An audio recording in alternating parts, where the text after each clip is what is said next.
Hi everyone, welcome back to the Book Cave with me, Jenny. Today I have a favorite books video, so I'm going to do favorite books through the years. So I'm just going to jump right in. I'm going to start with picture books.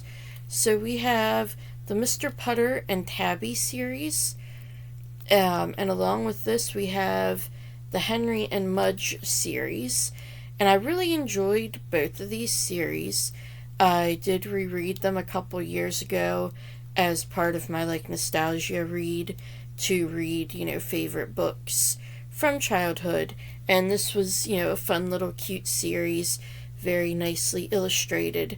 And then I did find out in the process of that Henry and Mudge has a spin-off series called Annie and Snowball about Henry's cousin and her bunny Snowball. So yeah, these are cute little series. I will say the Henry and Mudge, Annie and Snowball are beginner readers. Mr. Putter and Tabby is a little more wordy, so they're more maybe first or second grade instead of kindergarten. Then we have Imogen's Antlers. This was one of two books that I had my parents read to me so many times that they got sick of it. I love the illustrations in this. I can see they're really cute. And the twist at the end just always made me laugh. And I think that's why I liked it so much when I was young. Just that little twist at the end, which was super cute. And again, this is a definitely younger picture book. It has maybe a sentence per page. Very short, but very cute. Then we have, of course, If You Give a Mouse a Cookie. I loved this series. My kindergarten teacher had a lot of them in her little classroom library, and I loved the illustrations and the colorfulness and just the way it kind of built on each other. I've always enjoyed that sort of thing. And along with that, my other favorite one in the series was If You Give a Moose a Muffin, just because I love the design of the moose. And so that was another favorite. Then we have, of course, Harry the Dirty Dog. Obviously you can see a theme developing here. I love animals. I've always loved animals. I've always had dogs. And this was, again, just very cute. And I loved the way that Harry found his way home. And then my other favorite one was No Roses for Harry, because despite the fact that I'm wearing long sleeves now, I very rarely do, as you've probably noticed, if you pay any attention to that in my videos. And the fact that he has a turtleneck. I despise turtlenecks. So I definitely agreed with his idea of not liking the sweater. And again, the ending was very cute. And then the final book for my childhood favorites, and the other one my parents got sick of reading, The Butter Battle Book by Dr. Seuss. And this is one that rereading it as an adult, I'm like, wow, it is super obvious it's about the fall of the Berlin Wall. So either I was a very precocious child, I was actually born the year the Berlin Wall fell, 91, or I was just a very strange child, which it's probably a combination of both. So yeah, that was my childhood favorites, and now I'm going to get into my elementary favorites. So for middle grade, one of my favorite series was a series of unfortunate events. I really enjoyed this, and this actually took me up through high school as well. And I loved the way that they kind of built through each book, became a little darker, a little more mature, kind of like the Harry Potters did as well. And yeah, so this was just, for some reason, I really enjoyed it, and I still do. I've reread it semi-recently, and while there are some parts that are a little convenient, that's kind of to be expected in middle grade, but I feel like it does very well. Then we have Three Terrible Trins, and this one I'd enjoyed just because we have the mice outsmarting the cat. And Dick King Smith writes very well. I've read his book, The Stray, and I don't think I still have my copy of it. That's why I don't have it. But he just has a very nice way of writing, and it stays very fast paced, very entertaining. Then we have the Zack Files, and I was absolutely obsessed with this. I want to say it was like a 30 or 40 book series. Yeah, obviously it's very, very short. They're like 50 pages. But this is basically this boy, Zack, that gets into all these different things. Like this one is obviously about astral projecting. There's some that are about like ghosts and different things like that. So it's all paranormal, which kind of goes with my horror era back then as well. So this was another fun series. Then we have the Time Warp Trio, and I checked this out from the library. I've actually now put the whole rest of the series on hold because I just want to re-experience this. And it's basically about these three friends who travel through time with the help of one of the boys' uncle's magical books, I believe it is. But yeah, this was just a fun series. You get to go to all sorts of different different times in history, different places, and again was just very fun and entertaining, and a very quick read as well, again about 50 pages. Then of course we have the Magic Treehouse, and yes, this is one of the newest books in the series. I'm still keeping up with it because I enjoy the series. They're simple reads and they're entertaining enough, to pass the time, to be something that I just like to know what's going on in the series. And this was another one that I checked out a lot from the library. And I did have a lot, but there are ones that I wound up giving away because they just weren't ones that I felt like I would constantly reread as an adult, or that I would know anybody who would possibly borrow them. And that's a lot of these that I don't actually own anymore. And then, since I was really into horror back then, I have, of course, the Fright Time. I have almost all of the series. Each book has 3 short stories. I believe they're all written by different authors. And this is just, again, a fun little quick read, quick, horror series that you don't have to read it all. You don't have to read it in order, anything like that. And there weren't really any standouts. They were all decent. And yeah, so I did enjoy Fright Time. Then, of course, to go with the horror, we have the Bone Chillers series, and these are my 2 favorite, or actually 3 favorites. I've always been into sci-fi, so one of them is also that. We have The Night Squawker, about an evil bird, and Scare Bear, about an evil stuffed bear. And then my absolute favorite in the series, Welcome to Alien Inn. Obviously you can tell why with me liking sci-fi. And this was, again, a fun horror series that you can read in any order. And I do actually own a lot of these and still have a lot of them. For some reason, I find that the horror series tend to stand up better to the test of time than some of the other series. Then we have Spine Tinglers, same thing. And of course, this one's my favorite. Where Have All the Parents Gone? And obviously, the parents were abducted by aliens. And this one, I don't think I have the whole series, because this one was kind of at the end of my middle grade reading, where I was starting to get into more YA and some new, what would be considered now new adults, but general fiction. And then, of course, we have R.L. Stine. This is the only Ghost of Fear Street I have left. I used to have this one and then Hide and Shriek. I like the whole reason I liked the Ooze, it just reminded me of Monster Blood.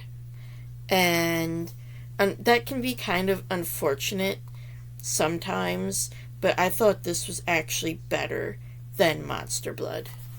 And of course, we have Goosebumps, and I had several favorites in Goosebumps. I've wanted to be, I enjoy marine life and sharks, so of course, Deep Trouble and Deep Trouble Part 2. And then Chicken Chicken was one of the first ones I read, and again, the irony of the ending is something that I really enjoyed. And then, of course, because I like sci-fi, Egg Monsters from Mars. I have read this probably a dozen times, and you can tell it's been well loved. And then another one of my favorites is Why I'm Afraid of Bees. And none of these were actually the one I started with. The one that started me on Goosebumps was Beware the Snowman and The Curse of Camp Cold Lake. Those were the first two. But yeah, this series, and yes, I do have all 62 in the original cover. I collected them when they first came out, and that is a series I will not be getting rid of. As well as Goosebumps Series 2000, I won't be getting rid of. And again, this was my favorite because aliens. And I don't have all of this series because, again, 2000 was the time I kind of started getting into a different demographic of books, and I just felt like these were too young for me. And now as an adult, while it may not be my primary reads, I do enjoy them every now and then, and something as a middle grade / early elementary read, they're just fun. And even, they're just fun. That's all it is. And the last R.L. Stine series, of course, is The Nightmare Room. And, of course, my favorite in this is Book 12, The Visitors. As you can tell, sci-fi all the way. And I have read some of the Fear Streets, but they definitely weren't my favorite of the R.L. Stine series. And then to get back to animals, I loved Animal Arc. I have a good bit of them, maybe like 10. And then I also have some of the hauntings. And this was just, again, I love animals, so I loved seeing Mandy help all the different animals and travel around to like all the different places and find all sorts of different animals to help. And then we have, of course, Wishbone. And one thing I really did like is that you have the different types. We have The Adventures of Wishbone. And so this one is obviously supposed to be the man in the iron mask. But what I like about this is that it takes that classic story and you have Wishbone imagining himself as the main character in this classic book. And then you have the modern day plot where Wishbone and Joe are dealing with something that's similar to a plot element in this, like in which there is a villain trying to demonize your main character. And then you have the Wishbone Classics, which are basically just an abridged version of this classic book. And then you have Wishbone's little notes throughout that are like his thoughts, like if an animal shows up or is possibly hurt, then he'll say something about that. We'll define like words, stuff that's not commonly in use anymore as well. And then you have the Wishbone Mysteries, which are, of course, the most unique of them, because these aren't based on like any mystery books or anything like that. They're just like original mysteries. And so I did enjoy all of those. And then we had the Among the Hidden series. I read, I believe it was the first 4 when I was about 12, and then the other ones came out later, so I didn't get to them till later. But this is a series that most of the books, at least, stand up very well and are actually pretty deep for being a middle grade series, and it is a pretty hard-hitting series. My main gripe with it is the ending and the conclusions came to about population seem at least a little bit oversimplified, and I do feel like it could have been explored more. But I also feel like being middle grade, sometimes the simpler things work better, and it's not like it's completely untrue, it just doesn't necessarily work that way.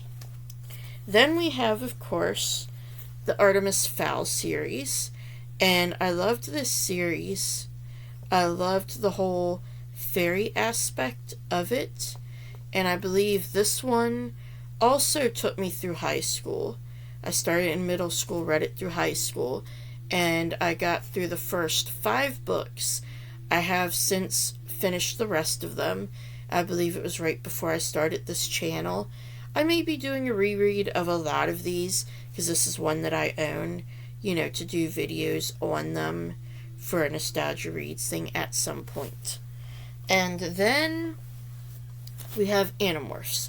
This is a series I collected almost all of it through elementary and middle school, and I wound up stopping, and I was only short by about 5 books, but I had only read a few of them, so I was like, if I'm not reading them, I don't want to collect them.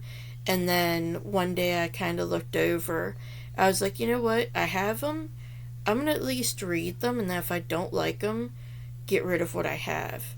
And it does start out kind of slow. The first book's really good, really unique. I love, again, the sci-fi premise.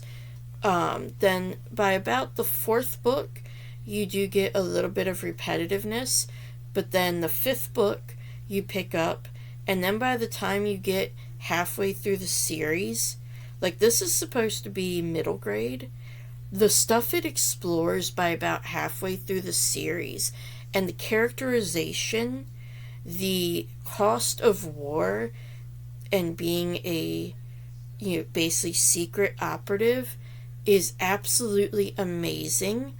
And literally the last 2 books had me crying. And I was like 25, 26 when I read it. And it's just absolutely amazing.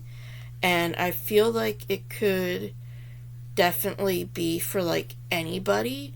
And again, they're very short books, very easy to read. I was sitting there and reading like 4 or 5 in a day because I just had to know what was going on. And I definitely want to reread this again because it's just absolutely great. And then we have the Dear America series. You have the Royal Diaries, the My Name is America, and then the Dear Americas. And I have read most of the newer ones, and I kind of love, kind of don't, the new design, but that's beside the point. I enjoyed diary formats of books when I was younger, and I think that's what really got me into these. And I feel like they're a good introduction to historical events, and they don't get too heavy with the history, but they do show like certain things of history, and something like this could inspire you to learn more about Russia in the 1700s. Something like this could inspire you to learn more about either mining or China or Chinese immigrants.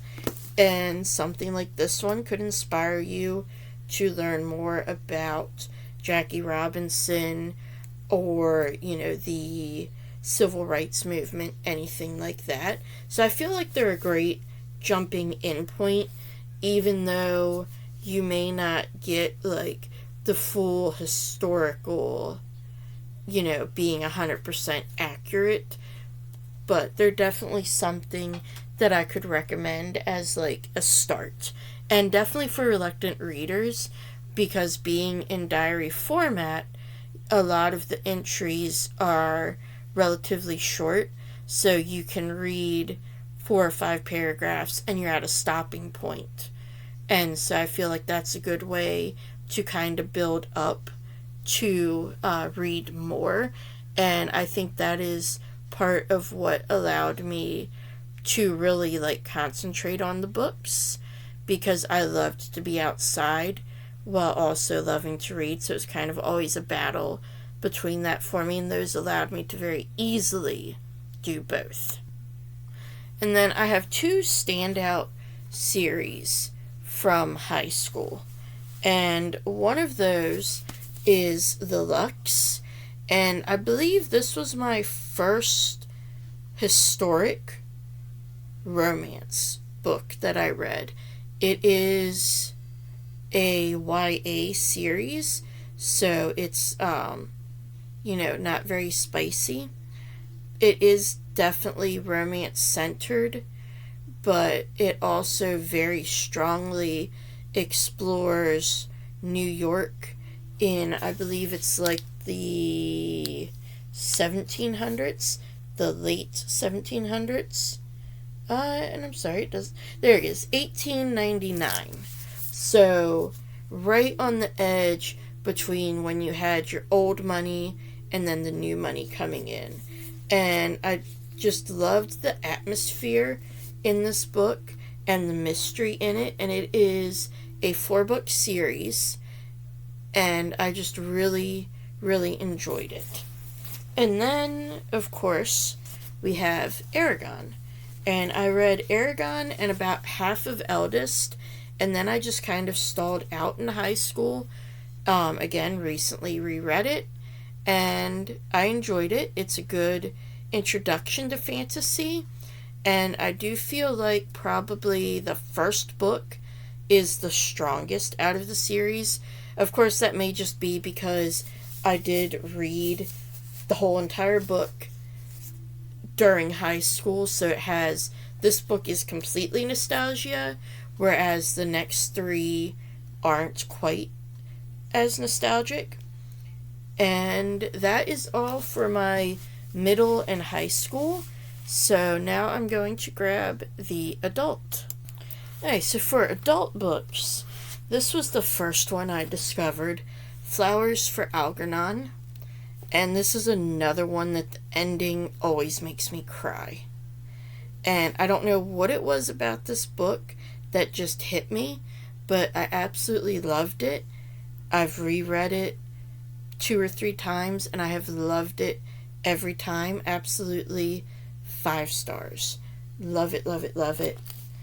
It's just such an exploration of life, really. And yeah, absolutely love it.